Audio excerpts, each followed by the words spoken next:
Wine is old, older than memory, older than history written in books.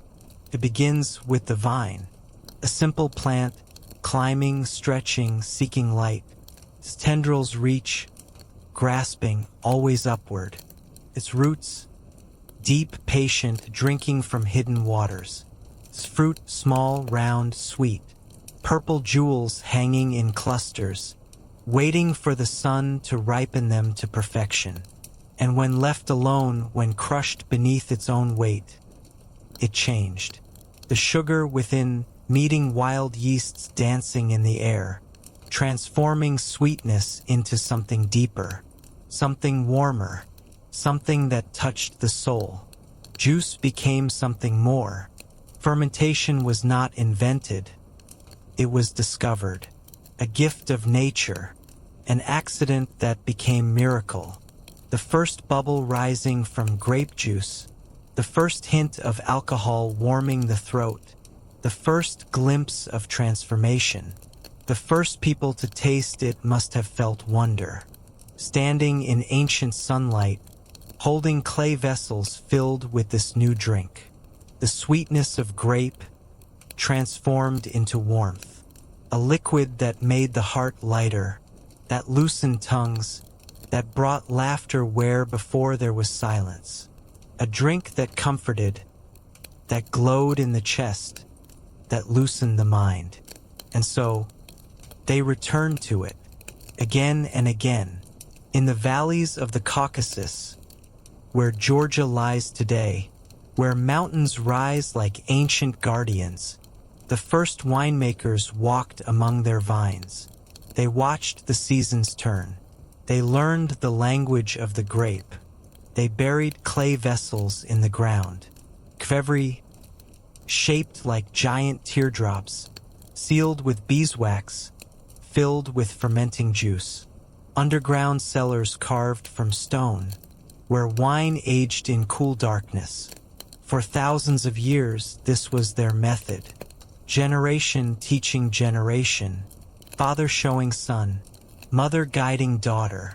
Even now in Georgia it remains, a link between past and present, an unbroken chain of tradition, the same shapes buried in the same earth, the same prayers whispered over the harvest. To the east, in Persia, vines stretched across hillsides. The climate was harsh, the sun fierce, but the vines adapted, survived, thrived. Persian gardens became famous, not only for their roses and fountains, but for their vineyards. Poets would one day write verses of wine, not only as drink, but as symbol. Hafez would pen lines about the tavern of love. Omar Khayyam would speak of the loaf, the book, and wine. A glass of wine became a glass of beauty, of longing, of divine joy. Wine became metaphor for the intoxication of the spirit, the cup that held not only fermented grapes, but the essence of life itself. In Mesopotamia, among rivers, temples, and ziggurats, where the first cities rose from fertile plains, wine was rare. The climate favored grain over grape. Beer was common, brewed from barley, thick and nourishing. But when wine arrived, carried by traders from distant hills, it was treasured, poured for kings, for priests, stored in jars marked with seals. A drink not for all, but for the chosen. The wealthy displayed their wine amphorae, symbols of status, of connection to distant lands. In royal feasts, wine was served in golden cups, while common people drank their beer from clay. The Code of Hammurabi itself spoke of wine, regulating its sale, its quality, its distribution. Even in law, wine was special. Even in ancient justice, it deserved protection. In Egypt, wine became part of ritual. The Nile's floods brought fertility, but the desert hills brought grapes. Pharaohs buried with jars of red, canopic jars filled with wine. to sustain the soul in its journey beyond death. Walls painted with harvests, workers gathering grapes, pressing them with feet. The tomb paintings show us everything: men and women singing as they worked, children running between the vines, priests blessing the first juice. Priests offered wine to the gods, believing it carried power, sacred and eternal. In temples, wine mixed with sacred waters, libations poured upon altars, the liquid connecting earth to heaven. The god Osiris himself was said to have taught the cultivation of the vine, making wine a divine gift, every cup a communion with the eternal. In Canaan and Phoenicia, seafarers carried wine across the sea, their ships loaded with amphorae, clay vessels nested in straw, marked with the seal of their origin. They taught others the craft. Wherever their sails touched, vines followed. From Tyre and Sidon, wine traveled to Cyprus, to Crete, to Sicily.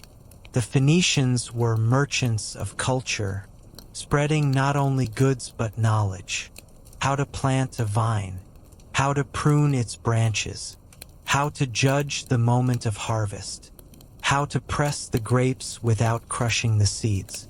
They carried cuttings wrapped in wet cloth, nursed them through sea voyages, planted them in foreign soil, and slowly the Mediterranean became a sea of vineyards.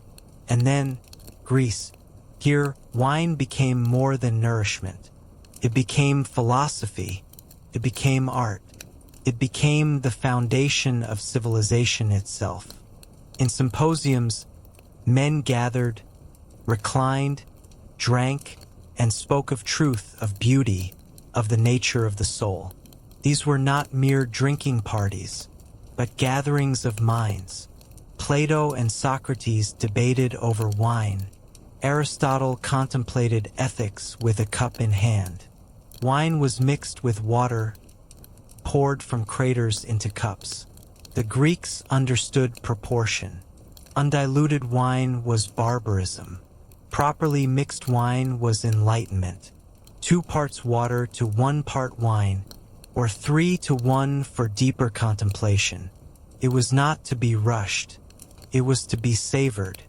A companion of conversation, catalyst for thought. The craters themselves were works of art, painted with scenes of gods and heroes, of athletes and poets, of life lived at its highest level. Gods, too, were tied to the vine. Dionysus, wild, joyful, unpredictable, god of wine and ecstasy. He represented the other side of Greek culture, not just reason and measure, but passion and abandonment. His festivals filled the streets with music, theater, laughter, and abandon. The Dionysia gave birth to drama itself, comedy and tragedy born from wine-soaked celebrations. Aeschylus, Sophocles, Euripides, all wrote their masterpieces for festivals of Dionysus. For the Greeks, wine was human and divine. It was measure and madness. It was the civilized and the wild. It was everything that made life worth living. Rome inherited this gift and magnified it. The Romans were practical. What the Greeks made sacred, the Romans made systematic. What the Greeks celebrated, the Romans organized. The Romans spread vines wherever their legions marched. To Gaul, to Hispania, to Germania, to Britannia. Wherever Rome planted its standards, it planted the vine. Each legion carried not only weapons and tools, but cuttings and knowledge. Roman engineers carved terraces into hillsides. Roman architects built underground cellars. Roman merchants created trade routes that carried wine across continents. Roman writers like Pliny the Elder cataloged grape varieties, describing their characteristics, their preferences, their potential. Wine was daily drink for soldier and senator alike. It was nourishment, medicine, pleasure. The common soldier received his ration of Pascha, wine mixed with water, sometimes soured, but always strengthening. The wealthy Romans savored aged vintages, wines from specific estates, specific years. Amphorae were stacked high in warehouses, trade routes flowed with it. The Roman wine trade was the first global wine industry. Ships carried Falernian from Campania, Caecuban from Lazio, Chian from the Greek islands. Wealthy Romans built villas with elaborate cellars, some carved deep into hillsides, others built like underground palaces. They understood aging. They knew that time could transform good wine into great wine. Roman writers spoke of wines that improved for decades, of vintages so prized they were worth fortunes. Wine became investment. Wine became legacy. Rome did not simply drink wine. It built an empire upon it. Wine was currency. Wine was diplomacy. Wine was conquest made palatable. When Roman governors arrived in new provinces, they brought wine and vines, a gift that was also a chain.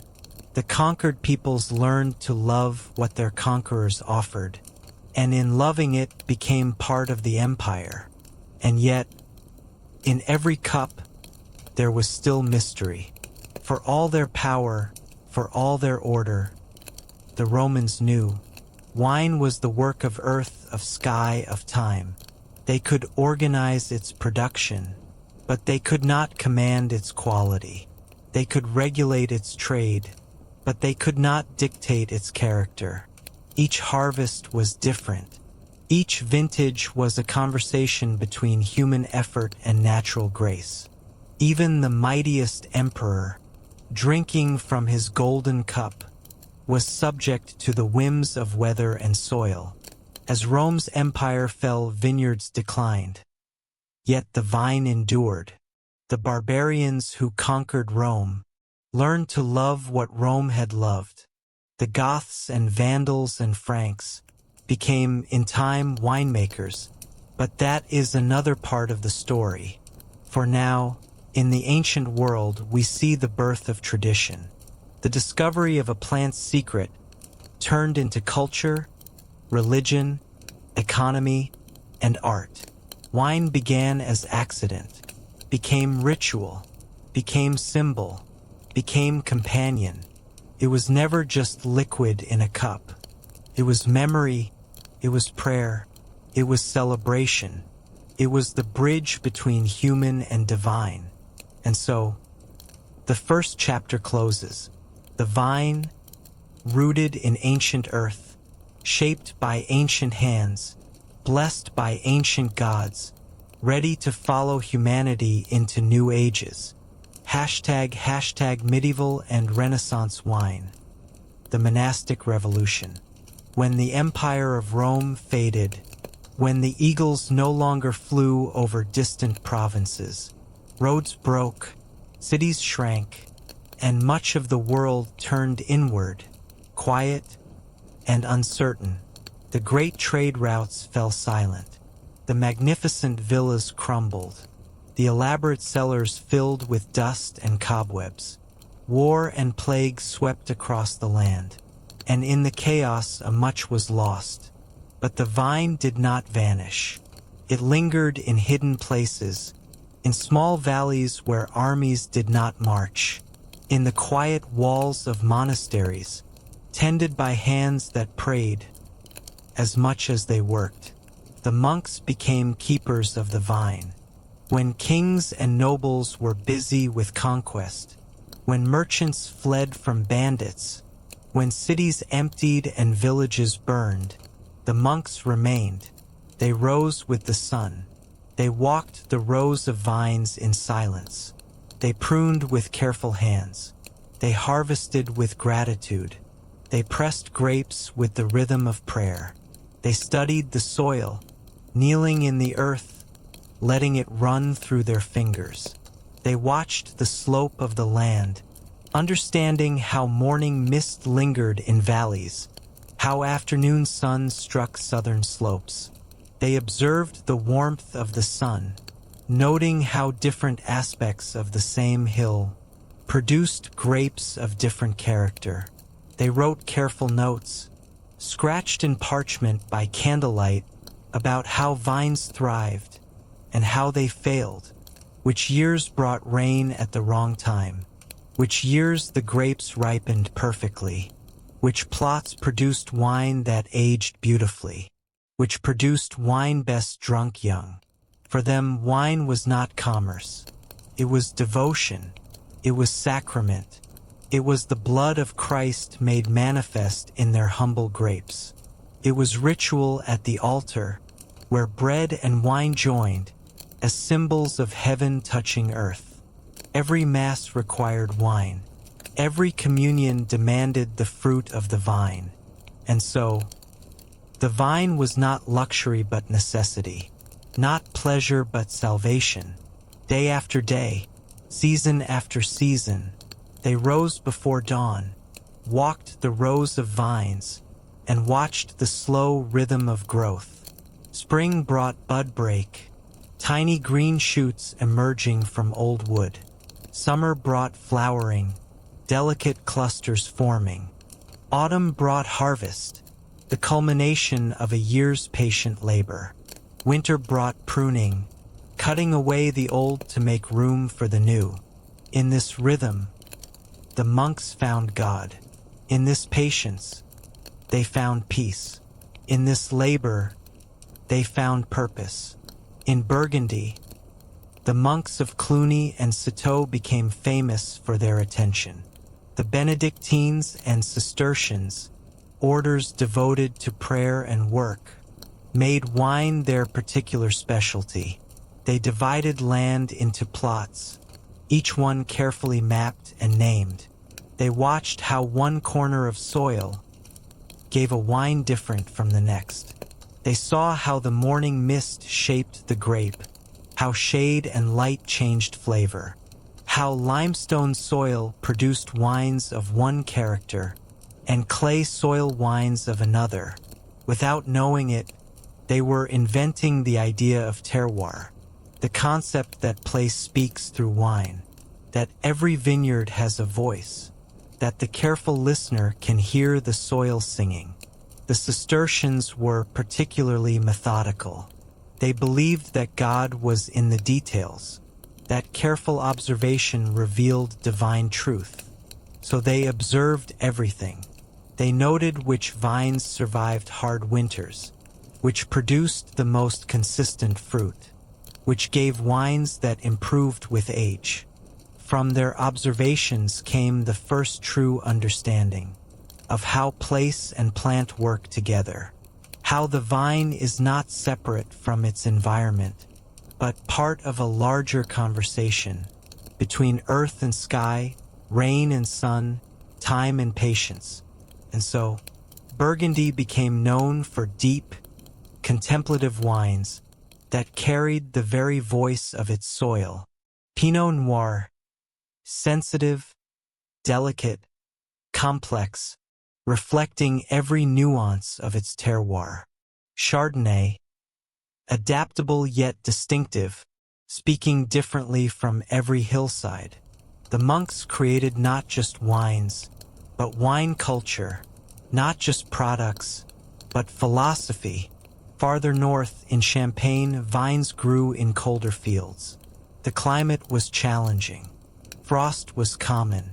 The growing season was short. The wines were sharp, pale, at times unruly. But they refreshed, they startled the tongue, and in centuries to come would find their sparkle. The monks of Hautevillers and other abbeys persevered where others might have given up. They learned to work with what the land offered, rather than fighting against it. Dom Perignon, the legendary Benedictine monk, whether real or mythical, represents this spirit of innovation within tradition. The story tells of him tasting the first sparkling champagne and exclaiming that he was drinking stars.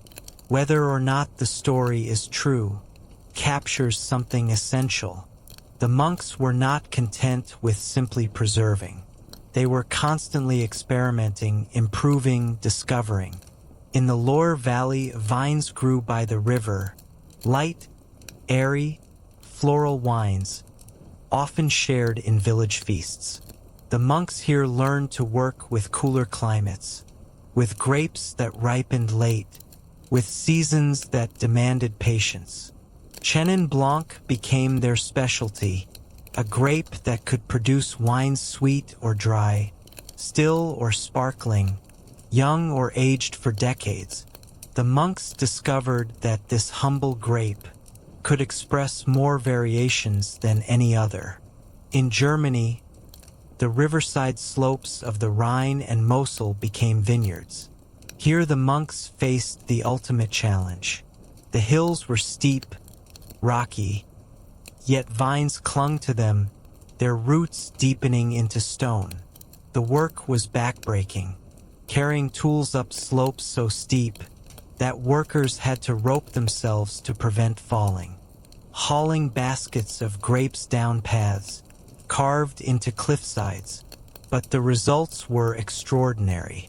The grapes they yielded were delicate, kissed by mist and sun, producing wines pale as crystal, fragrant as blossoms.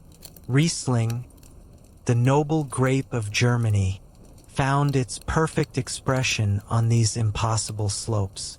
The monks learned that difficulty often produced greatness, that vines struggling in poor soil often produced more interesting wine than vines growing in rich, easy conditions. They developed the concept of noble rot, the beneficial fungus that concentrated the sugars in late harvest grapes. They learned to wait, sometimes until November or December, for the perfect moment to harvest. Spain grew darker, stronger wines. The climate was harsh. The sun was relentless, but the monks adapted. Heat gave their wines power, the beginnings of what would become sherry, fortified to travel across seas. In La Rioja, monks planted Tempranillo. In Ribera del Duero, they cultivated what would become great wines centuries later. In Jerez, they developed the Solera system, a method of aging that blended wines across years. Spanish monastic wine was influenced by the Moorish presence. Islamic rulers, while not drinking wine themselves, appreciated its medicinal properties. They allowed Christian monasteries to continue production for religious and healing purposes. This led to an interesting fusion. Christian traditions of winemaking combined with Islamic knowledge of distillation and preservation. The result was fortified wines, wines strengthened with distilled spirits that could survive long journeys and harsh climates. And in Italy, the hills rolled with vines. In Tuscany, in Piedmont, in the south, rustic, hearty wines poured alongside bread, cheese, and olive oil. Italian monks were perhaps the most practical. They understood that wine was daily bread, that it needed to nourish as well as inspire. So they developed wines for every purpose. Light wines for daily drinking, strong wines for festivals, sweet wines for celebrations, medicinal wines for the sick. In Tuscany, Sangiovese became their specialty, a grape that could produce simple table wine, or, with careful attention, wines of great complexity. The monks learned to match grape to purpose, to soil to intention. Each region sang its own song, but everywhere, the monastic influence was the same: patience, observation, devotion, the understanding that great wine required great time. But wine in this age was not only for nobles and clergy. It was daily drink. For the poor, it was nourishment safer than water. Water sources were often contaminated. Wine, with its alcohol, was purified. It provided calories, nutrients, and safety. It was rough, sour, often cloudy. Made from whatever grapes grew locally, pressed in crude conditions, stored in whatever vessels were available, poured into clay cups, wooden mugs, or leather skins. And yet, it warmed, sustained. It connected people to the land they worked, to the seasons they lived by, to the community they shared. For the wealthy, wine became refinement, stored carefully in casks, traded across regions, a mark of status, a symbol of culture. Noble houses competed to have the best cellars, the rarest vintages, the most exotic imports. Wine became a way to display wealth and to demonstrate sophistication. Imagine a feast in a candlelit hall, tapestries hanging on stone walls, torches burning against the darkness. A long wooden table, heavy with roasted meats, bread, and salted fish. Nobles drinking red wine from silver goblets, while minstrels play softly in the corner. The wine is served by careful servants, poured from ornate pitchers into gleaming cups. Each guest's goblet is filled according to their rank. The lord drinks first, the lady next, then the guests in order of importance. Wine is ceremony. Wine is hierarchy. Wine is the social order made liquid.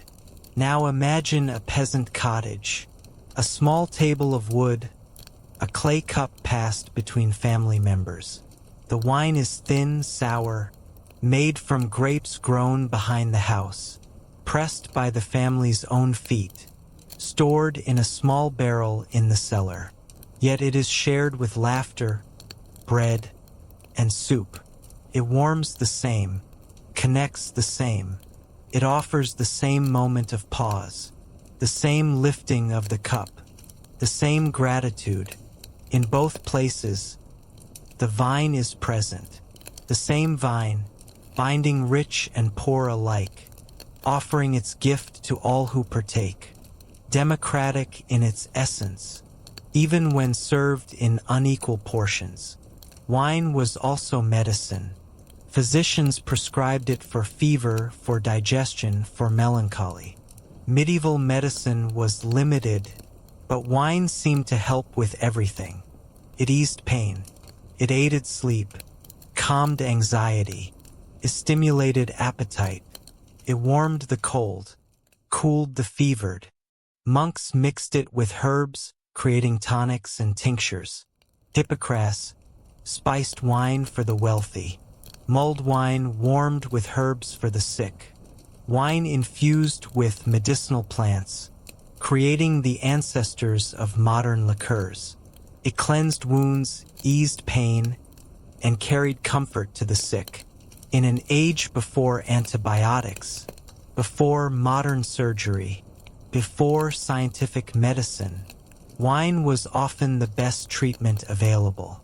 As centuries passed, the Renaissance dawned.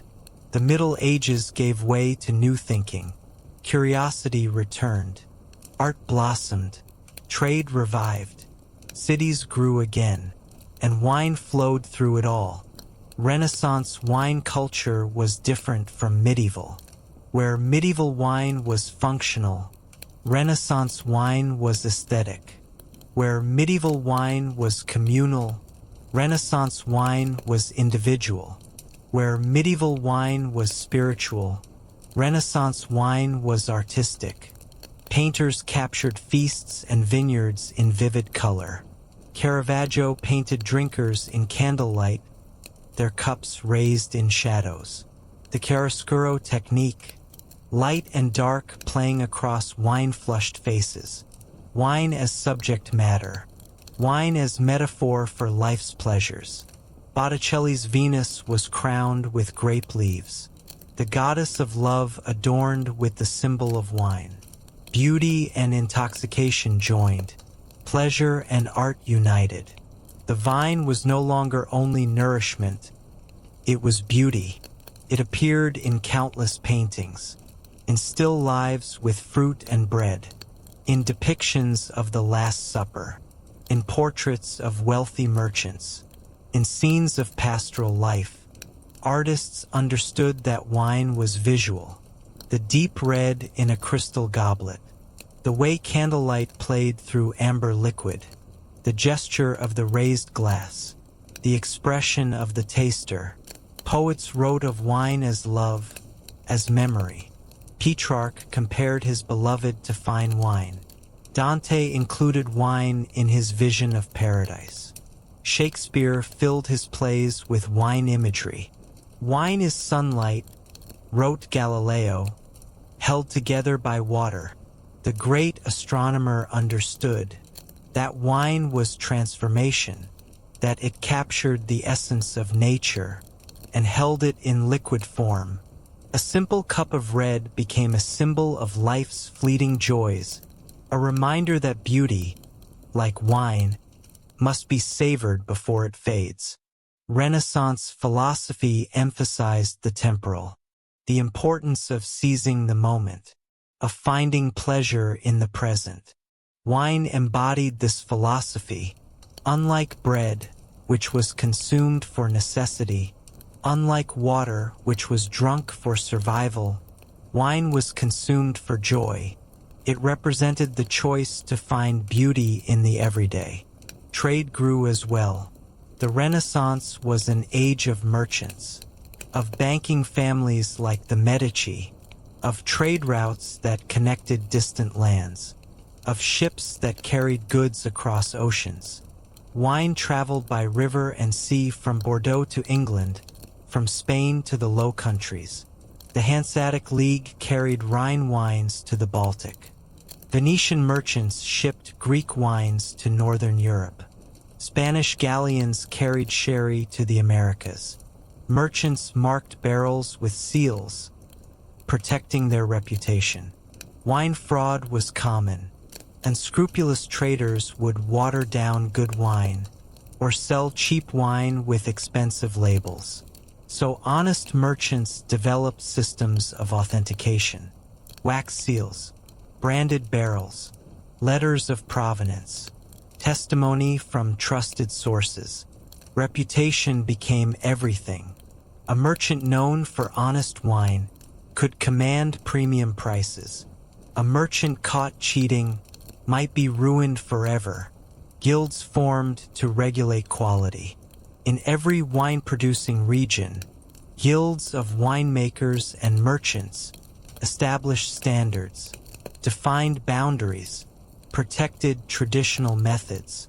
These guilds were the ancestors of modern appellation systems, the first attempts to ensure that wine from a particular place actually came from that place and met certain standards of quality. And so, through the long Middle Ages into the bright Renaissance, wine never left, changed shape, gained new meanings. It evolved from survival to art, from function to beauty, from necessity to choice. It bridged ritual and celebration, peasant life and noble halls, medicine and art, sacred and secular, simple and sophisticated. It became both humble and exalted, a drink of daily survival and of timeless beauty, a companion for every occasion, a voice for every emotion. The monastic revolution had preserved wine through the Dark Ages.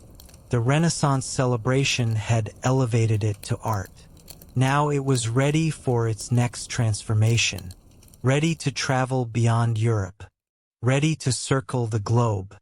Hashtag the age of discovery and expansion. Wine conquers the world. The Middle Ages faded, and a new age began. An age of sails, of voyages, of discovery. An age when the world suddenly became larger, when maps showed new continents, when ships returned with stories of lands beyond imagination. Ships left European harbors, bound for lands unseen, loaded with supplies, weapons, tools, and dreams, and with them traveled the vine. For centuries, wine had lived in Europe, in monasteries, in villages, in noble halls. It had been a regional treasure, a local comfort, a familiar friend. Now it would cross oceans. It would find new homes. It would adapt to new climates. It would speak in new accents. The first voyages carried not only goods and weapons, but seeds, cuttings, and vines. Explorers and colonists understood that to survive in a new land, they needed not just food and shelter, but the familiar comforts of home. For those who traveled far from home, wine was more than drink. It was memory, the taste of the old country, the flavor of everything left behind. It was ritual. The Mass required wine. Christian communities needed it for communion, the sacrament that connected them to their faith, to their God, to their distant homeland. It was comfort carried in barrels and jars across stormy seas. When the voyage was long and difficult, when storms threatened the ship, when homesickness overwhelmed, wine provided solace, a sip that carried the taste of home, a moment of warmth in an uncertain world. But wine was also practical, kept better than other beverages on long voyages. Water turned foul in barrels. Milk spoiled quickly. Beer sometimes soured. But wine, if properly made and stored, could survive months at sea, often improving with the journey. The Spanish were the first great wine explorers. Their conquistadors carried both sword and vine. They conquered with weapons, but they colonized with grapes. In Mexico, Spanish missionaries planted the first vineyards. Hernán Cortés himself ordered that every Spanish settler plant 1,000 vines for every 100 indigenous people under their control. This was colonialism made agricultural. The vine as instrument of cultural conquest. The vines took root in soil warmed by a different sun. The climate was new, the altitude different, the seasons unfamiliar, but the vine adapted, as it always had, as it always would. They were planted near missions, so the priests could celebrate Mass. For them, wine was sacred. It connected the new world to the old. Every drop blessed on Mexican altars carried within it the hills of Spain, the monasteries of Europe, the ancient traditions of Christendom. The missionaries taught indigenous peoples to cultivate the vine, to prune and harvest, to press and ferment, and in teaching these skills, they transmitted culture, values, worldview, the European understanding of time and patience, of cultivation and reward. From Mexico, vines spread north, following Spanish exploration, following missionary zeal, following the dream of new lands, into California, where valleys bathed in light offered perfect ground. The climate was Mediterranean, warm, dry summers, mild, wet winters. The soil was fertile, the conditions ideal. At first, the wines were simple, rough, practical. Mission grapes produced wine fit for daily consumption. Nothing sophisticated, nothing refined, but wine nonetheless, the miracle of fermentation working its magic. Even in the wilderness, the missions of California, from San Diego to Sonoma, each had its vineyard, each produced wine, each carried on the tradition. Father Junipero Serra and his fellow Franciscans understood that wine was civilization, that a community with vineyards was a community with roots, with permanence, with hope for the future. But in time, California would become one of the world's great vineyards, a land where grapes flourished in golden light and wine spoke with a voice entirely new, a voice that combined European tradition with New World innovation, with American optimism, with the spirit of the frontier. In South America, vines were planted in Chile and Argentina. The Spanish carried their viticulture south, across the equator, into the southern hemisphere, where seasons were reversed, where harvest came in March, where winter meant June. In Chile, the climate was gentle, Mediterranean vines grew strong. The long, narrow country, protected by mountains and ocean, offered perfect conditions. The Andes provided snowmelt. The Pacific provided cooling breezes. The valleys provided protection. Chilean wine began simply, country wine for country people. But the potential was always there. The terroir waiting to be discovered. The greatness waiting to be unlocked. In Argentina, vines reached the foothills of the Andes. Here was something unprecedented. Vineyards at altitude, grapes ripening in thin air, intense sunlight by day, cool temperatures by night. The high altitude gave them freshness, purity, a character unlike any other. The intense UV light thickened the grape skins, concentrated the flavors, created wines of unusual depth and complexity. Malbec found a home there, a grape that in France was modest, but in Argentina grew bold and generous. The same grape, the same variety, but transformed by place, by climate, by altitude, by the hands that tended it.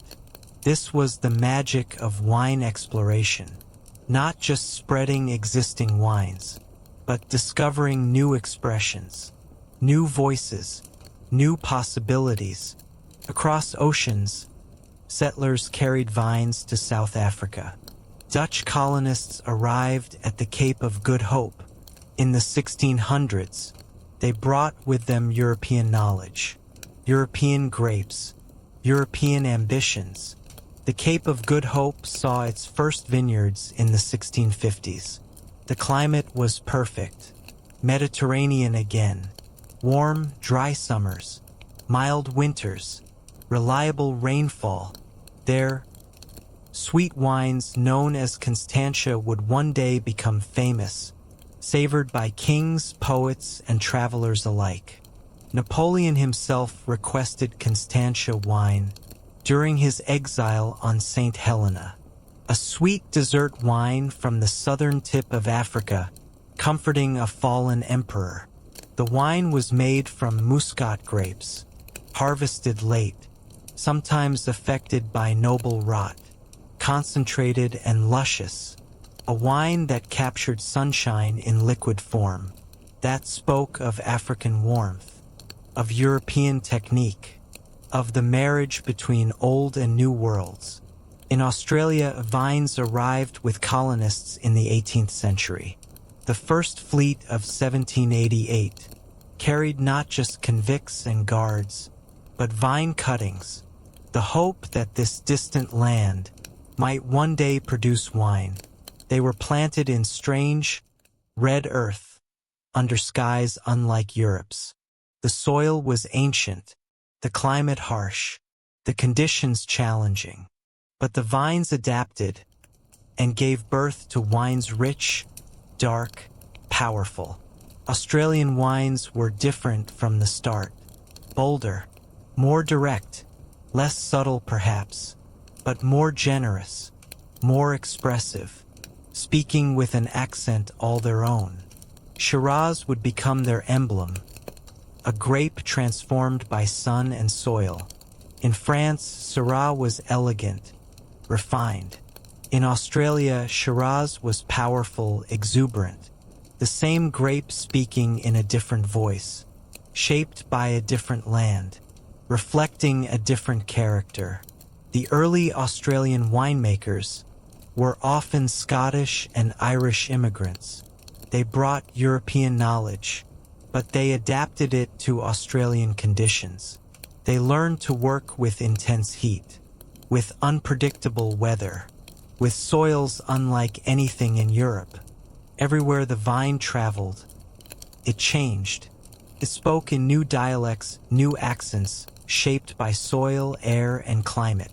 Yet it carried with it memory, each vine a fragment of Europe's past, rooted in new earth, yet whispering the old songs.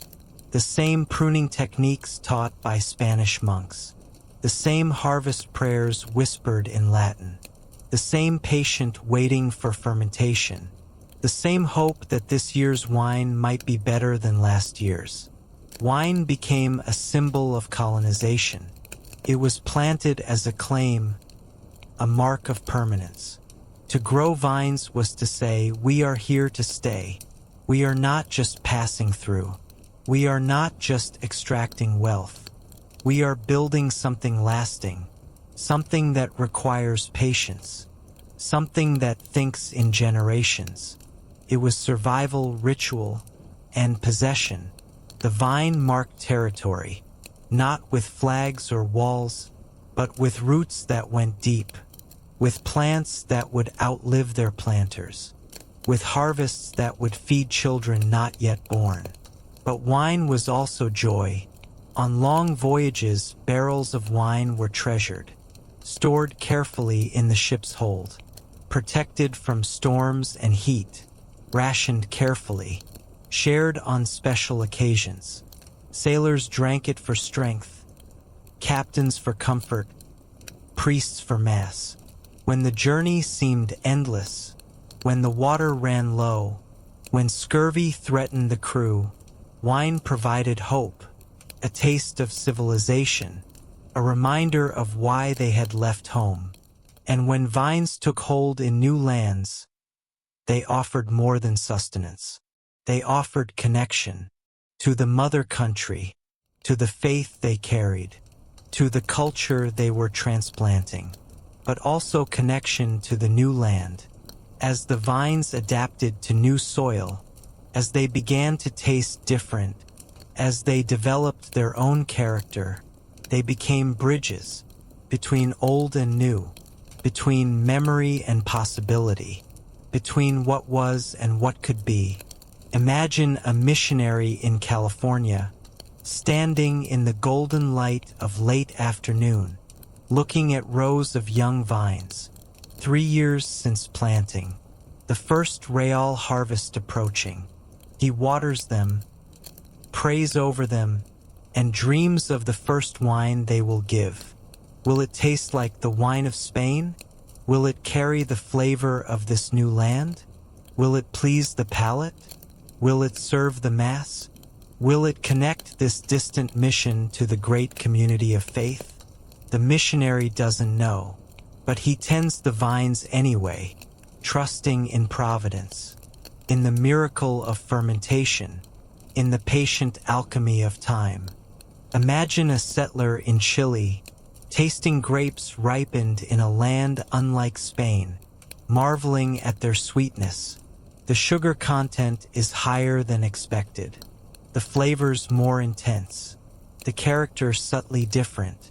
This is not the wine of home, but it is wine, and in time he realizes it might be better than the wine of home, different, but better, speaking with the voice of this new land.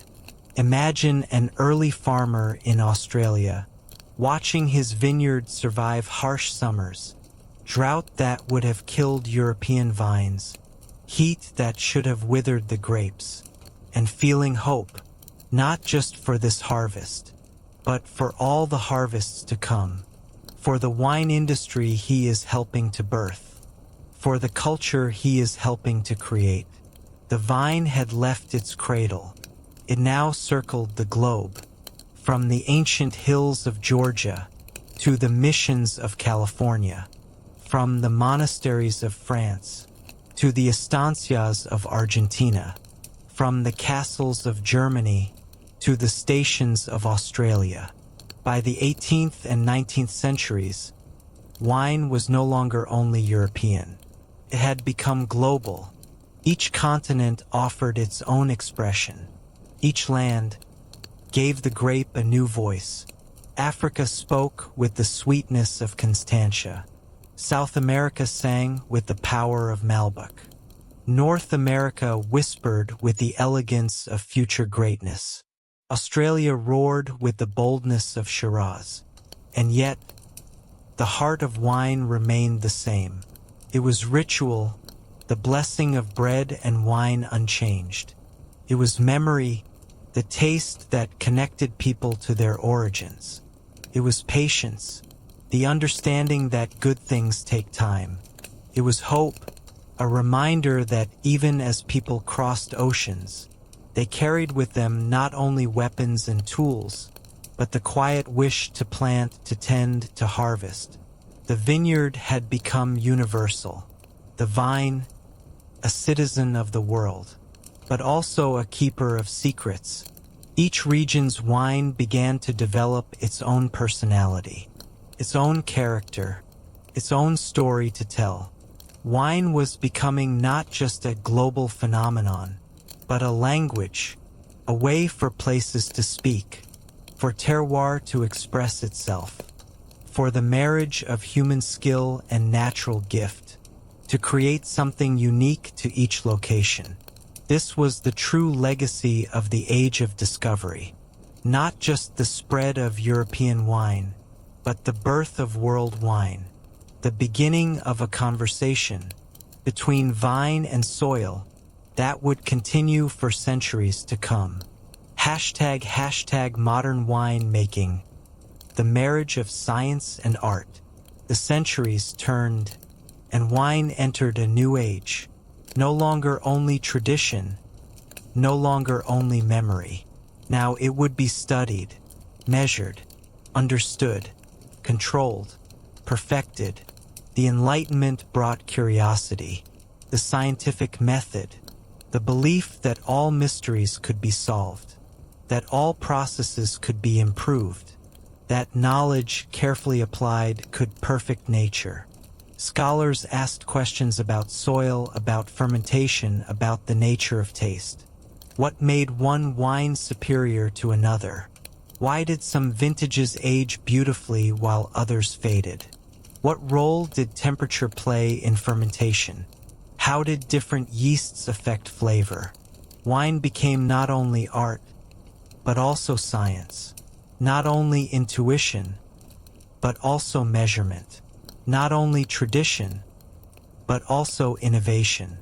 In cellars and libraries, men like Louis Pasteur studied fermentation. With microscopes newly invented, with instruments of precision, they peered into the invisible world. He peered through glass, watched invisible life, and discovered that yeast was not magic, but living. Tiny organisms, consuming sugar, producing alcohol and carbon dioxide.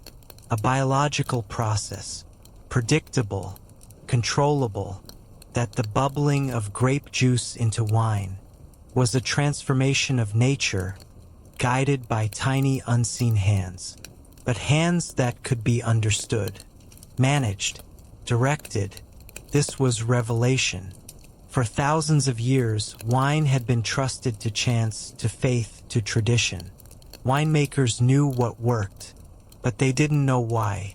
They followed practices passed down through generations, but they couldn't explain the science behind them. Now, it could be explained, could be guided, controlled. Science gave winemakers new power and new responsibility.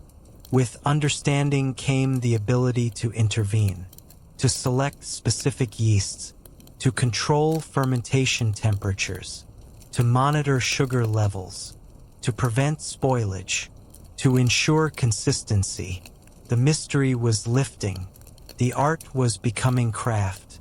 The craft was becoming science. At the same time, Industry was rising. The Industrial Revolution was transforming everything. Cities grew, railroads spread, ships carried goods faster than ever before. Production increased. Distribution expanded. Markets globalized. Wine moved with them. Barrels crossed borders, bottles found their way into shops, taverns, and homes. What once was local now became global. What once was rare now became available. What once was seasonal now could be preserved and stored. New technologies revolutionized winemaking. Glass bottles became standard. Cork closures improved. Steel tanks replaced wooden vats. Refrigeration controlled temperature. Filtration removed impurities. The pneumatic press was invented, gentler than the old screw presses, extracting juice without crushing seeds, producing cleaner, purer wines. The hydrometer measured sugar content, taking the guesswork out of harvest timing, ensuring grapes were picked at optimal ripeness. Sulfur dioxide was introduced as a preservative, protecting wine from oxidation, from bacterial infection, allowing wines to age longer, to travel farther, to reach new markets. But with growth came danger. In the 19th century, a tiny insect crossed the Atlantic, hidden in soil, invisible to customs agents, carried accidentally on plant materials. Phylloxera.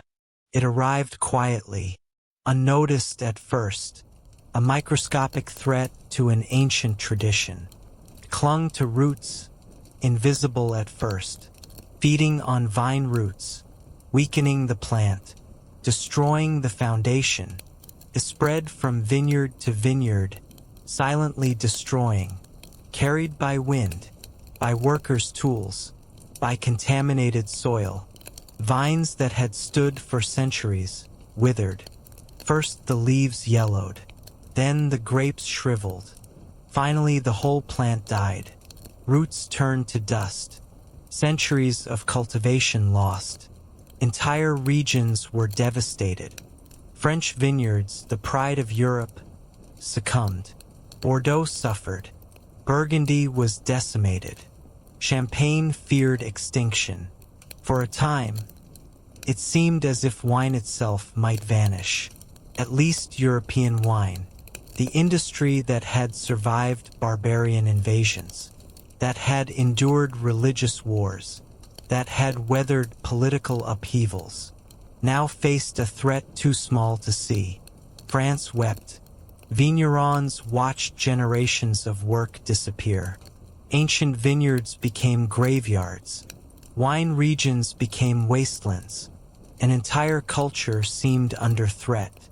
Scientists worked frantically, trying insecticides, flooding vineyards, injecting chemicals into the soil.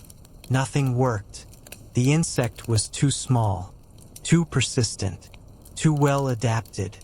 But salvation came in an unlikely way. From America, the very land that had sent the insect, came also the cure.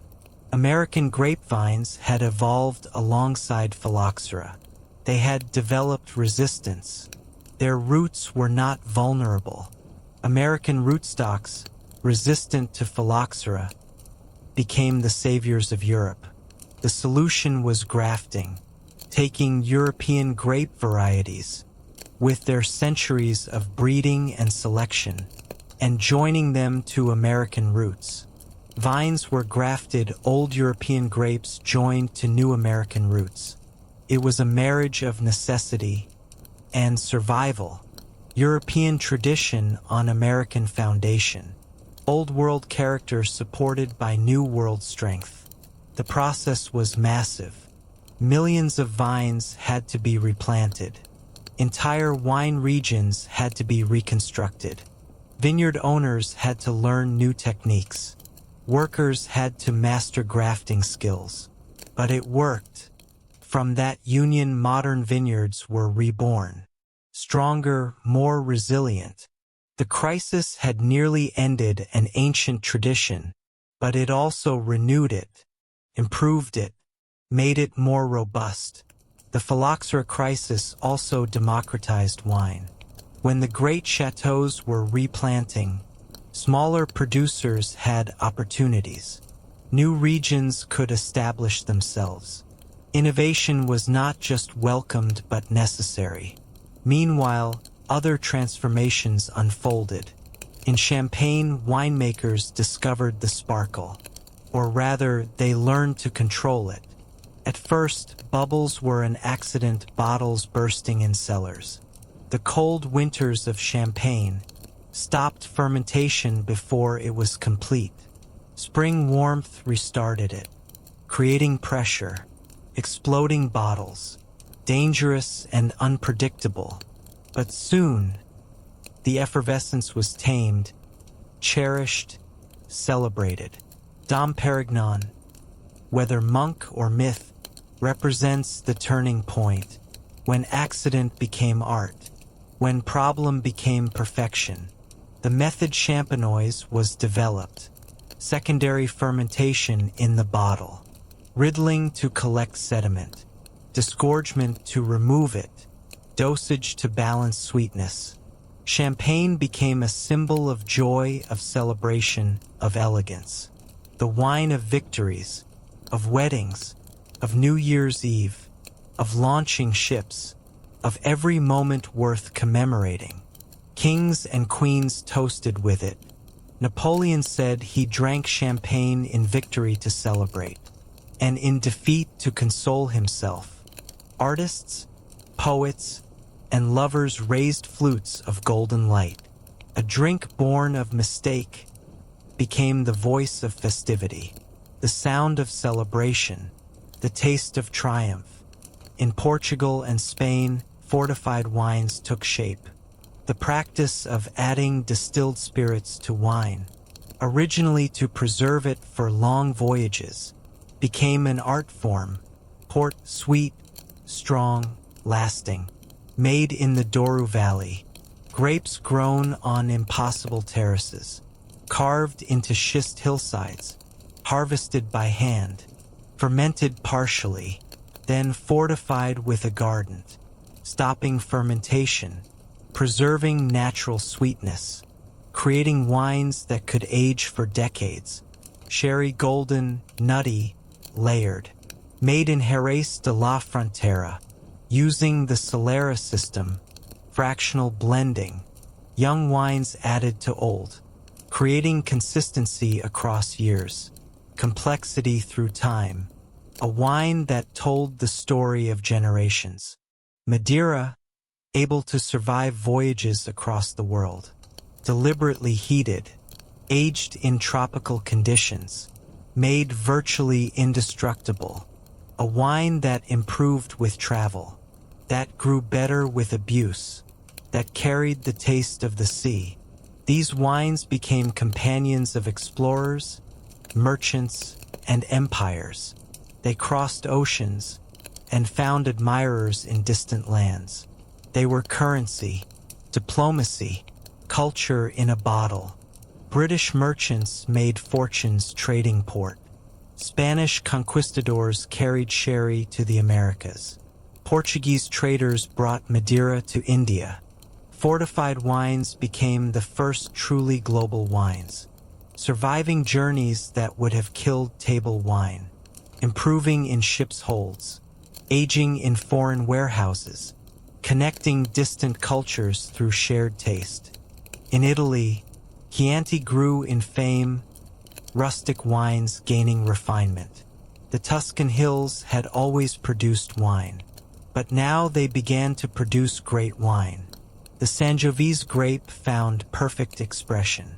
In the Galestro and Albarese soils, under the Tuscan sun, with the cool nights of altitude, Ricasoli developed the modern Chianti formula, blending Sangiovese with other local varieties, creating wines of balance and complexity, wines that paired perfectly with Tuscan food, with olive oil and grilled meats, with aged cheeses and rustic bread.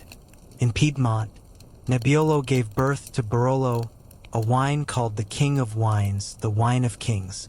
In the hills around Alba, where Fog Nebbia gave the grape its name, late ripening, demanding, producing wines of extraordinary power and longevity.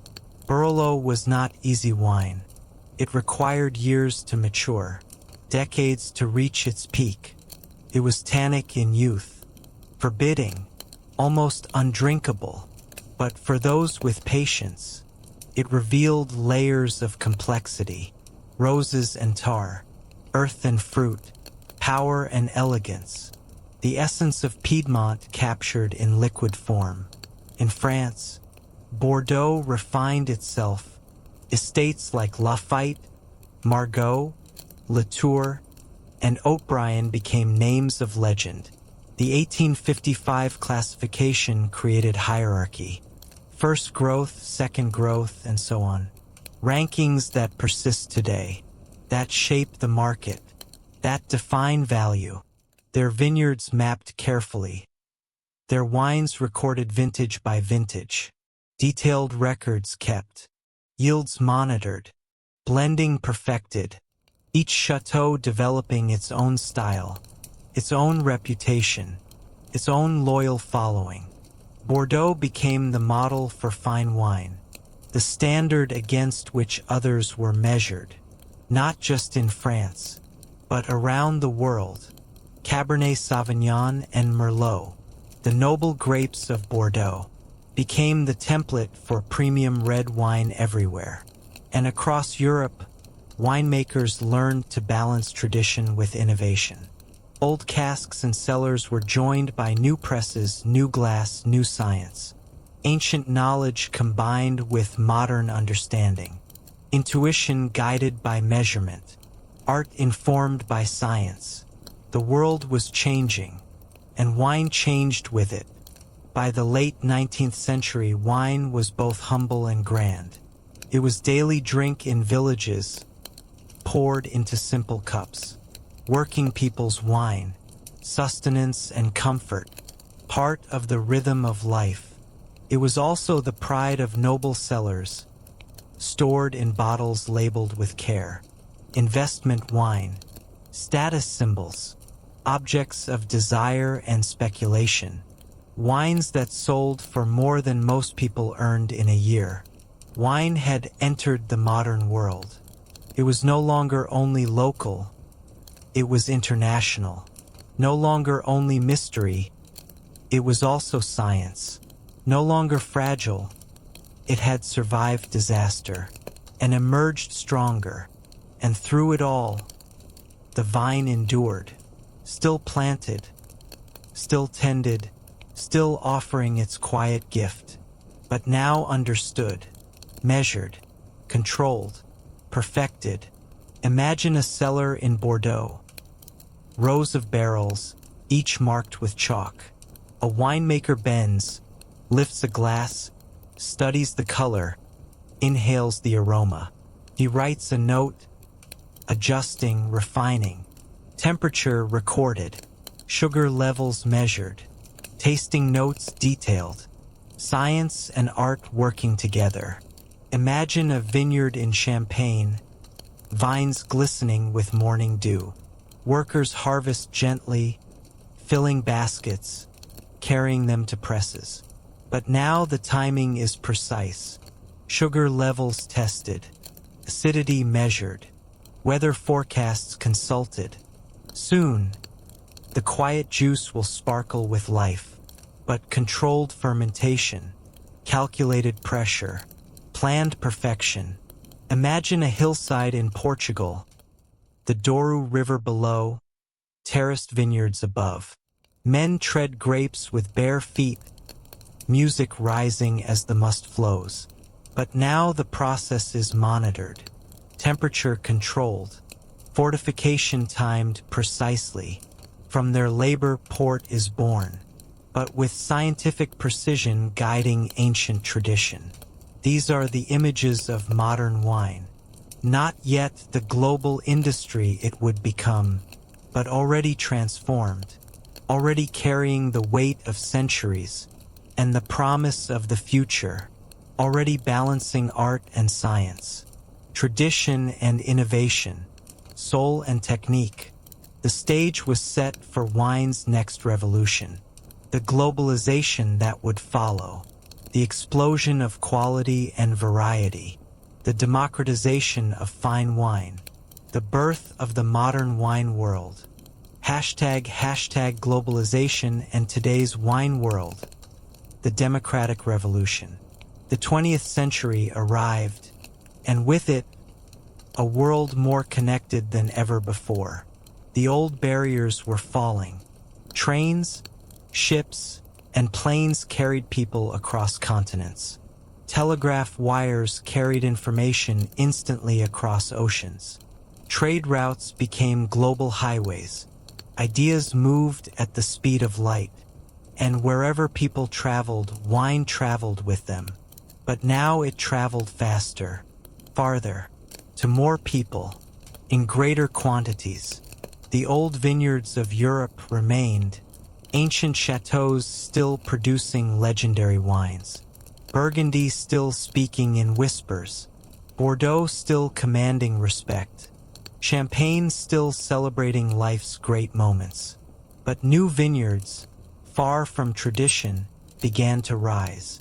California, Chile, Argentina, South Africa, Australia, New Zealand, each found its voice. Each challenged the old order. Each offered something different. California became a revelation. The gold rush had brought people. The railroads had connected the state to eastern markets. The climate had always been perfect. Now came the knowledge, the ambition, the vision.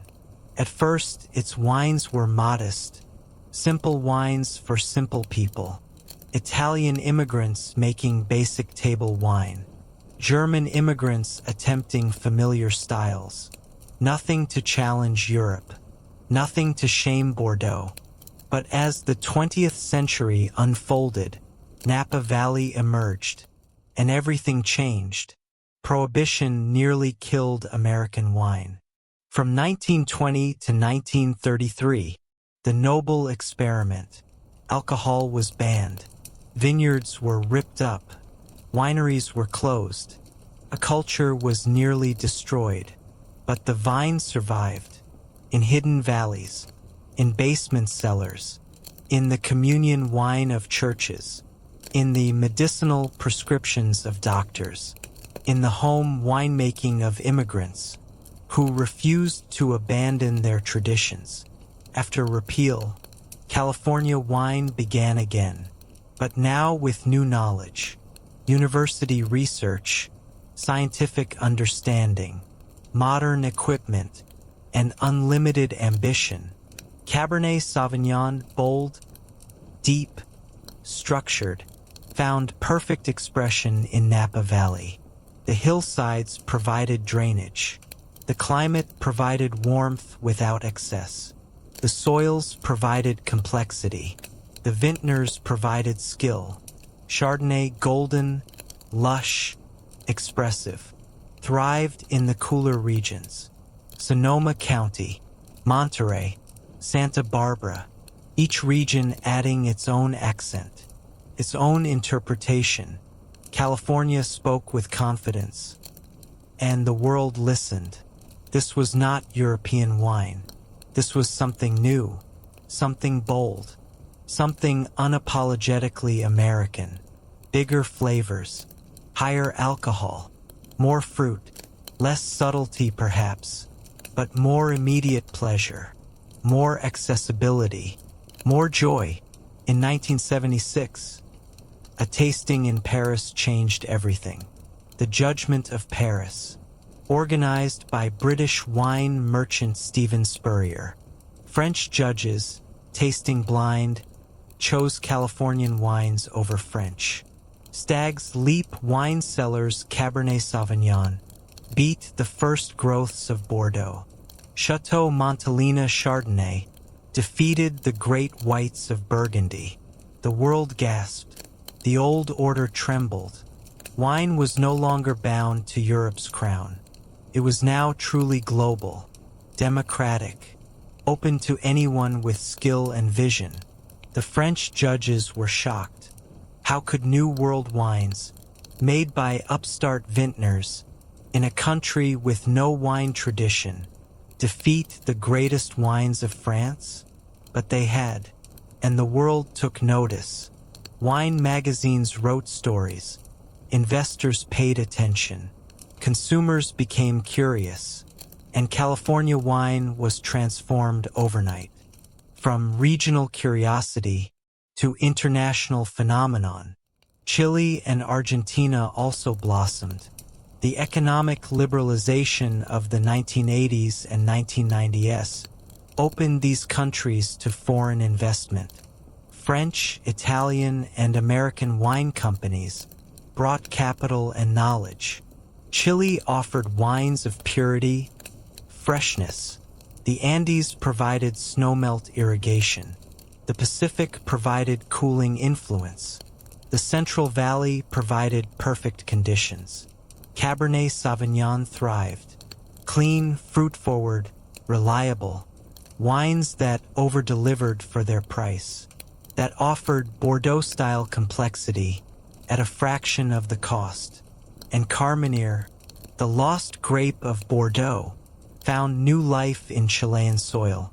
A variety thought extinct in France, discovered thriving in South America, creating wines of unique character. Spicy, herbaceous, distinctive. Argentina raised Malbec to glory, a grape once quiet in France, now bold, generous, rich in the shadow of the Andes. In Cahors, Malbec had been a blending grape, useful but not noble, part of the mix but never the star. But in Mendoza, at high altitude, in intense sunlight, Malbec became magnificent, deep, dark, powerful, full of fruit and spice, wines that paired perfectly with Argentine beef, that captured the spirit of the Pampas. The success was dramatic. Argentina went from wine unknown to one of the world's great wine countries. Malbec became a global phenomenon, a grape that defined a nation, a wine that told Argentina's story. South Africa overcame hardship and history. Its Constantia wines once graced European courts, Napoleon's favorite dessert wine. But then came isolation. Apartheid cast shadows, international sanctions, limited access to global markets, reduced investment, technological stagnation, but vineyards endured, quality slowly improved, and when democracy came, South African wine exploded onto the global scene. Today, Stellenbosch and beyond speak again with clarity. Chenin Blanc, the workhorse grape of South Africa, produces wines of surprising quality. From bone-dry to lusciously sweet, from simple to complex, the most planted grape in the country, finally getting the respect it deserves. Pinot, the uniquely South African grape, a cross between Pinot Noir and Cinsault, creates wines unlike any other, sometimes criticized, sometimes praised, but always distinctly South African. Australia's voice grew loud and strong. The continent had always produced wine, but now it produced great wine, and it marketed it brilliantly. Shiraz became its banner, rich, powerful, sun-drenched, not the elegant Syrah of France, but something bolder, more fruit-forward, more immediately appealing. From Barossa to Hunter Valley, wines of strength and warmth. Penfolds Grange became legendary, a wine that proved Australia could make wines to rival the world's best. Max Schubert's creation, initially rejected by his own company, became Australia's most famous wine. Yellowtail revolutionized wine marketing. Simple labels, friendly animal logos, approachable flavors, affordable prices. Wine for people who didn't think they liked wine. Australia proved that great wine didn't have to be intimidating, didn't have to be expensive, didn't have to require years of study to appreciate. New Zealand offered the opposite. Where Australia was bold and powerful, New Zealand was elegant and precise. Its Sauvignon Blancs, crisp, bright, vibrant, a taste like cool rivers and green hills. Marlborough Sauvignon Blanc became a global phenomenon, a wine that defined a style, that created a category, that made New Zealand famous. Cloudy Bay led the way, a winery that put New Zealand on the wine map. Wines of purity and intensity, flavors that leaped from the glass, tropical fruit, grass and herbs, minerality and freshness. And so, each continent spoke. Each offered a dialect of the vine. Africa with its sunshine wines, South America with its altitude expressions, North America with its bold statements, Australia with its generous fruit, New Zealand with its precise elegance. Meanwhile, Europe adapted. The Old World did not surrender. Instead, it evolved. France remained proud, but it also became more flexible, more experimental, more willing to embrace change. Bordeaux, Burgundy, Champagne continued to shape the idea of excellence. But they also learned from the New World. Better vineyard management, cleaner winemaking, more consistent quality. Italy celebrated its diversity. Barolo, Brunello, Chianti, Amarone, but also discovered forgotten grapes, revived ancient traditions, explored new territories.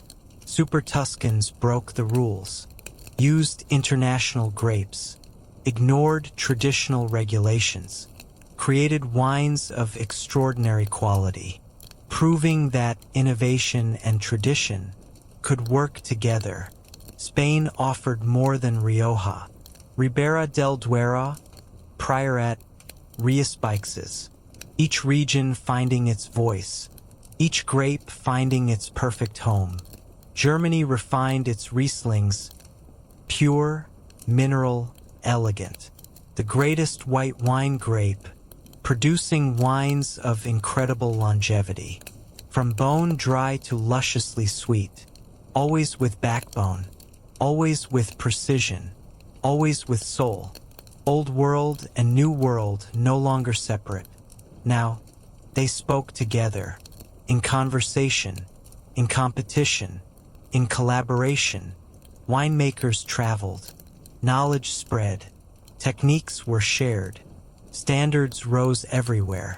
Technology joined tradition, stainless steel tanks, temperature control, careful science, but used in service of expression, not to homogenize, but to let each place speak clearly. GPS mapping of vineyards, satellite imagery to track ripening, computer-controlled fermentation, optical sorting of grapes, reverse osmosis concentration, microoxygenation, every technological advance put in service of quality, of consistency, of allowing the vineyard to express itself, yet also a return to the past. Natural wines, organic vineyards, biodynamics, a reaction against too much technology, too much intervention, too much control.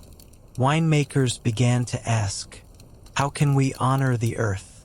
How can we make wine not only for us, but with respect for the land? How can we be stewards rather than masters? Biodynamic farming treated the vineyard as a living system. Organic farming eliminated synthetic chemicals. Natural winemaking minimized intervention. Sustainable practices protected the environment. Wine became not just drink, but philosophy, not only pleasure, but ethics, not only taste, but values. The wine world became conscious of its impact on the earth, on communities, on future generations. Today, wine is everywhere. Bottles on supermarket shelves, fine vintages in auction houses, simple table wines shared in homes. It is poured in Michelin-starred restaurants and in village kitchens. It accompanies wedding feasts and quiet evenings by candlelight. Wine has become a universal language. Across cultures, across nations, it is a symbol of gathering, of sharing, of slowing down, of taking time, of paying attention, of celebrating life. The wine list has become global. French Champagne next to Californian Chardonnay, Italian Barolo alongside Australian Shiraz, Spanish Tempranillo beside Argentine Malbec, German Riesling next to New Zealand Sauvignon Blanc. Choice has exploded. Quality has risen everywhere. Prices have become more democratic. Great wine is no longer only for the wealthy. Wine bars have proliferated.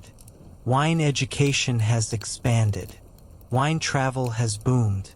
Wine collecting has grown. The sommelier has become a celebrity. Wine writers have gained influence. Wine scores have gained power. Wine competitions have multiplied. But at its heart, wine remains what it always was, a simple pleasure, the fruit of the vine, transformed by time and skill into something greater than its parts. Imagine a couple in Tokyo opening a bottle of Bordeaux. The ritual is the same as in medieval France. The cork extracted carefully, the wine poured slowly, the first sip savored, the appreciation expressed. But the wine has traveled farther. The drinkers are different. The context has changed. Yet the essential experience remains. Imagine a family in Buenos Aires pouring Malbec with grilled meat. The grape came from France centuries ago, but now it is Argentine. The wine speaks with a local accent, pairs with local food, expresses local character, but connects to global tradition.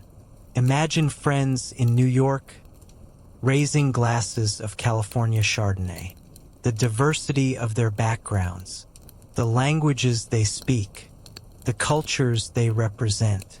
But wine brings them together, creates common ground, shared pleasure, universal communication. Imagine a farmer in Tuscany drinking the wine he made from his own vines. His grandfather made wine from these same vines. His great-grandfather before him. The techniques have evolved. The knowledge has expanded. But the essential act remains. Man and vine working together, creating something beautiful, something lasting, something meaningful. Different lands, different grapes, different accents, but always the same gesture, the raising of the glass, the sip, the pause, the appreciation, the connection. Wine today is vast. It is industry and art.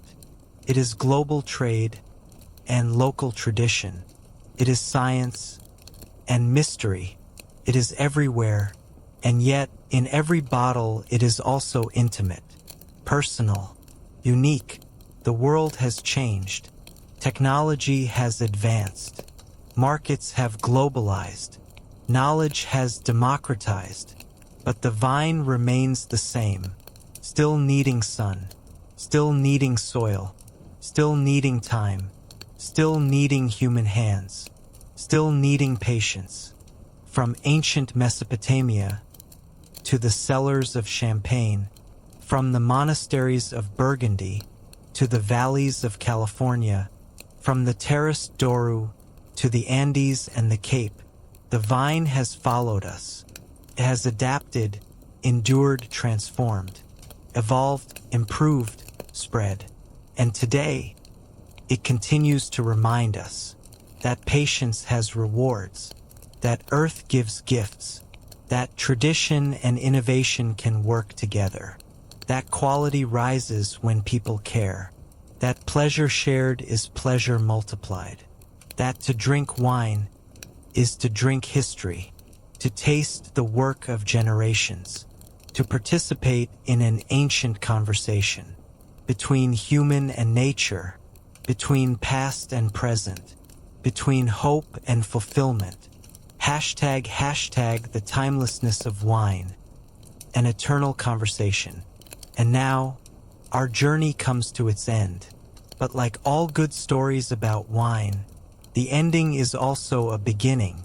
We have walked through ancient fields, where the first vines grew in Mesopotamian soil, clay tablets recording the earliest harvests, Sumerian prayers to gods of fertility, the first human hands learning to prune, the first tongues tasting fermentation, the first recognition that grape juice could become something magical. We have stood in Roman courtyards, where amphorae of wine were poured in celebration, senators debating the future of the republic, soldiers toasting victory over distant enemies, merchants sealing deals that would span continents, citizens gathering for festivals that honored gods and seasons, the wine flowing like liquid civilization, binding the empire together in shared ritual. We have entered monasteries, where monks tended vines with prayerful hands, silent figures moving through morning mist, their robes dark against autumn leaves, their prayers rising with the steam of fermentation, their patient labor creating not just wine, but the foundation of European viticulture, the careful observations that would become science, the meticulous records that would become history. We have crossed oceans, carrying the vine into new worlds, new lands, Spanish galleons loaded with cuttings, Portuguese caravels bearing the hope of distant harvests, Dutch settlers planting familiar grapes in African soil, British colonists establishing vineyards under foreign stars. Each journey a leap of faith, each planting an act of cultural transmission, each harvest a bridge between old and new. We have watched it survive insects, wars, and time itself, always returning, always enduring. Phylloxera devastating entire regions, wars destroying centuries of cultivation, economic collapse closing ancient wineries, climate change challenging traditional practices. And yet, the vine adapts, evolves, finds new ways to express itself, new places to call home, new voices to speak through. And now we see it everywhere, in every country, on every table, in quiet kitchens, in great halls, in glasses raised by strangers and friends alike. From the humblest country wine, shared around a kitchen table in rural Italy, to the most prestigious vintage, auctioned for thousands at Sotheby's. From the daily carafe that accompanies lunch in a French bistro, to the ceremonial chalice that holds sacramental wine in a cathedral, wine has never been only drink. It has been memory, the taste that transports us instantly to another time, another place, the Bordeaux that recalls a honeymoon in Paris, the Chianti that brings back that perfect evening in Tuscany, the champagne that celebrated the promotion, the local wine that marked the anniversary. It has been ritual, the blessing of the bread and wine, the toast at the wedding, the bottle opened for the birth, the glass raised in remembrance of the departed, the communion cup passed among believers, the ceremonial pour at the harvest festival. the sharing that makes strangers into friends. It has been survival, through famines that destroyed crops, through plagues that decimated populations, through wars that razed cities, through economic collapses that closed banks. Wine provided calories when food was scarce, medicine when doctors were few, comfort when hope was dim, connection when communities were scattered. It has been joy, the laughter that follows the first sip, the conversation that flows with the bottle, the romance that blooms over candlelit dinners, the friendships that deepen over shared tastings, the celebrations that mark life's great moments, the quiet contentment of the evening glass. It is earth transformed by patience, soil and stone ground fine over millennia, roots reaching deep into ancient bedrock, minerals dissolved by winter rains, nutrients concentrated by summer drought, all of it drawn up through the vine, transformed by photosynthesis, concentrated in the grape, released in the wine. It is sunlight caught in liquid form, the photons that traveled 93 million miles, to warm a hillside in Burgundy, to ripen grapes in Napa Valley, to bring sugar to berries in Barossa. All of that energy captured, converted to sugar, fermented to alcohol, preserved in the bottle, released on the palate. It is history held in the palm of your hand. Every bottle containing not just wine, but story, the vineyard where it grew, the vintage when it was made, the winemaker who crafted it, the tradition that shaped it, the journey that brought it to you, the moment when you will open it.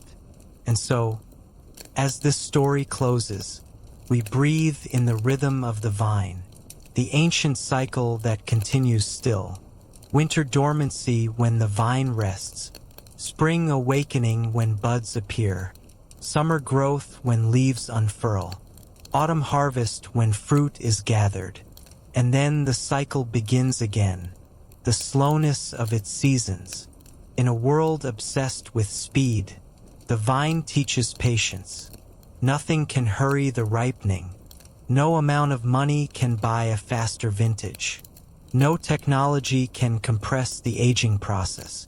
Time moves at its own pace in the vineyard, and wine is better for it, the patience of its roots. Young vines produce quantity. Old vines produce quality. The difference made by decades, by vines that have learned the soil, that have sent roots deep, that have weathered drought and flood, that have found their voice, the stillness of its waiting, in underground cellars, in oak barrels, in glass bottles. Wine waits, develops, evolves, improves, all in darkness and silence, all beyond human observation, all on its own timeline. A vine does not hurry. It waits, through winter, through frost, when the world seems dead and barren, when nothing moves in the vineyard, when the branches appear lifeless, but life continues underground, in the roots, in the preparation for spring, through spring rain, when tender shoots emerge, when frost threatens the harvest, when every day brings new growth and new vulnerability. The vine pushes forward, trusting in the season, in the ancient promise of renewal, through summer heat, when stress concentrates flavor, when drought deepens roots, when sun accumulates sugar. The vine endures, adapts, finds what it needs, gives what it can, and in time, it offers fruit, not quickly, but when the moment is right, when sugar and acid balance perfectly, when tannins have ripened, when flavor has developed fully, when the grape has absorbed everything the vintage can give. So too, we are reminded that life asks for patience, that the best things cannot be rushed, That quality takes time. That depth comes from roots. That character develops slowly. That what is lasting is never hurried. That joy ripens slowly, like wine that improves with age. Friendships that deepen over years. Love that grows stronger through seasons. Wisdom that comes from experience. Peace that emerges from acceptance. What is lasting is never rushed. The marriage that endures decades. The skill that takes years to master. The garden that grows more beautiful with time. The tradition that passes between generations. The story that improves with each telling. Perhaps tonight, you imagine yourself walking among vines, the sun low on the horizon, casting long shadows between the rows, the air cool and still, the silence broken only by the rustle of leaves, the distant call of birds, the soft footfall on earth. The rows stretch quietly, organized yet natural, human design working with natural form. Each vine individual yet part of the whole. Each grape unique yet joined in clusters. Each bottle distinct yet sharing the vintage.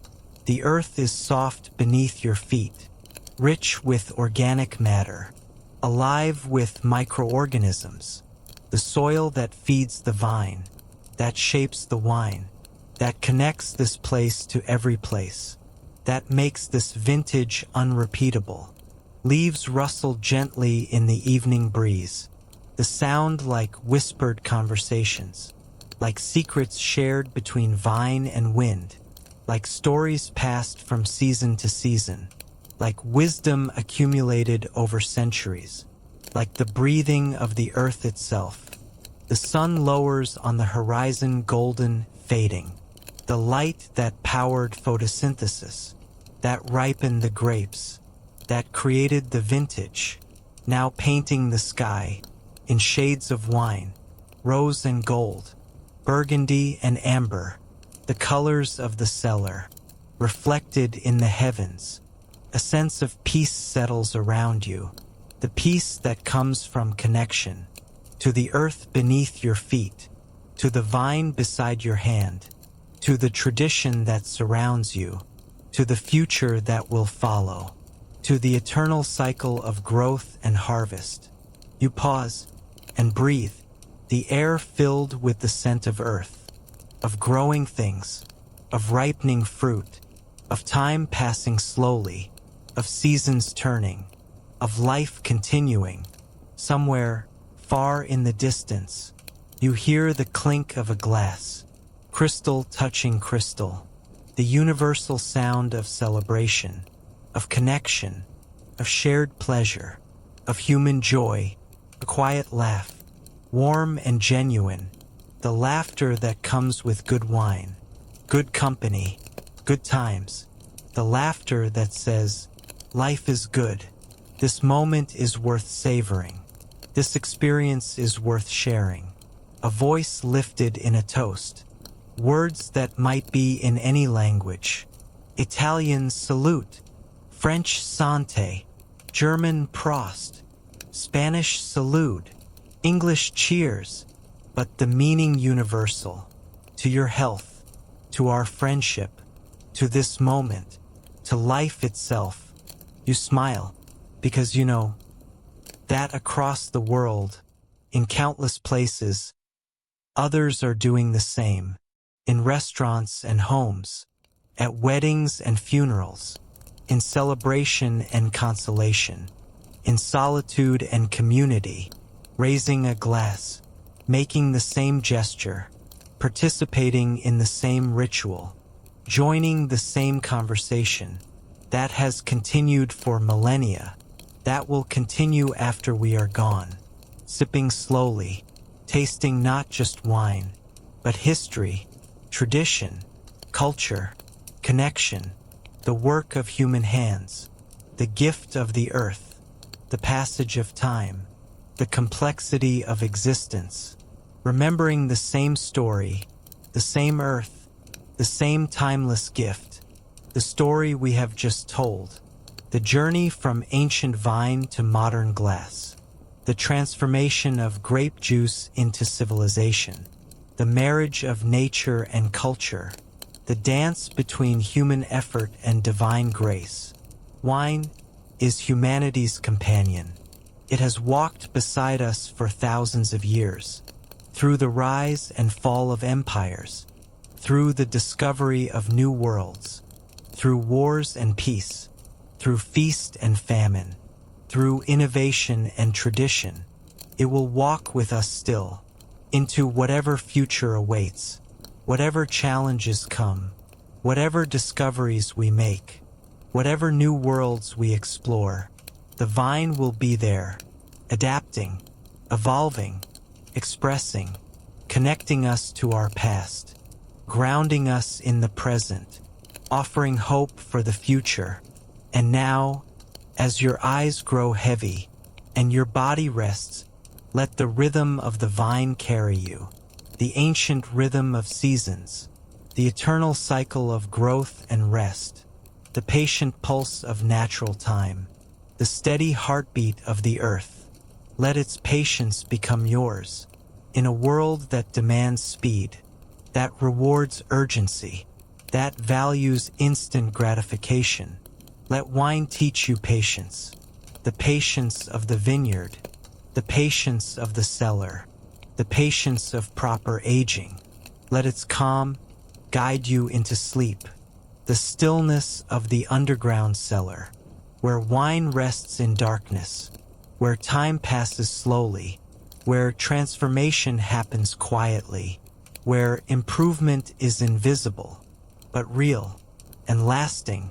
The story continues, but for now you may rest, like wine in the cellar, quietly improving, slowly developing, peacefully aging, preparing for the moment when you will be needed, when you will be opened, when you will be shared, when you will bring joy. The vineyard waits, patient as always, ready for the next season, the next vintage, the next chapter in the story, the next generation of vines, the next group of pilgrims, walking among the rows, learning the ancient lessons, participating in the eternal conversation. The seasons turn. Winter will come again, with its dormancy and rest, its pruning and preparation. Spring will follow, with its bud break and hope. Summer will bring growth and stress and ripening. Autumn will offer harvest and gratitude, and the cycle will continue, as it always has, as it always will. The glass is full, not just with wine, but with history, with tradition, with culture, with connection, with the work of countless hands, with the gift of the earth, with the blessing of time, with the promise of tomorrow. The night is quiet, but not empty, filled with the presence of all who have come before. The ancient vintners of Georgia, the Roman soldiers carrying wine to distant posts, the medieval monks tending their vines, the explorers carrying cuttings to new worlds, the modern winemakers pushing boundaries, all connected by the vine, all part of the same story, all present in every glass. And you are at peace, part of this ancient tradition, connected to this eternal story, holder of this timeless gift, participant in this ongoing conversation, between human and nature, between past and present, between earth and heaven, between grape and glass, between vine and wine, between you and everyone who has ever raised a glass, in celebration, in communion, in gratitude, for the gift of the vine, for the miracle of wine, for the blessing of this moment, for the promise of tomorrow. The story never really ends. It just pauses, waiting for the next chapter, the next vintage, the next discovery, the next connection, the next moment when you will lift your glass, and join the eternal conversation that began with the first grape, that will continue with the last, that connects us all, across time and space, through the simple, beautiful, eternal gift of wine.